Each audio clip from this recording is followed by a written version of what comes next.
সুপ্রিয় কমলমতি ছাত্রছাত্রীরা, আশা করি তোমরা সবাই ভালো আছো। আজকে আমরা কিছু বাংলা থেকে ইংরেজি করব। সঙ্গে আছে আমি লেকচারার ইফতেখার আহমেদ রতন।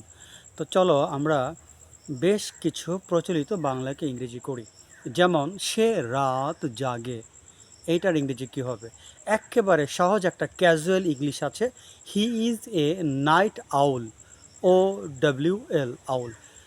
আউল বলতে তো তোমরা জানোই, পেঁচা। তাহলে হি ইজ এ নাইট আউল, সে রাত জাগে, এর ইংরেজি হচ্ছে হি ইজ এ নাইট আউল। তারপর ধরো সে দেরি করে বিছানায় যায়, সে দেরি করে বিছানায় যায়। He goes to bed late, সে দেরি করে বিছানায় যায়।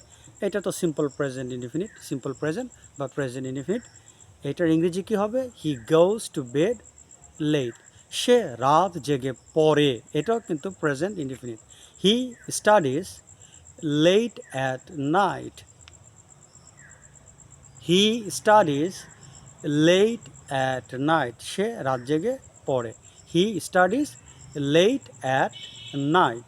তারপর ধরো সে দেরি করে ঘুম থেকে ওঠে, he ওয়েক্স, WAKES, he ওয়েক্স up late, সে দেরি করে ঘুম থেকে ওঠে। He ওয়েক্স up late. ছোট পরিসর আজকের ভিডিও এখানে শেষ করছি। আল্লাহ হাফেজ।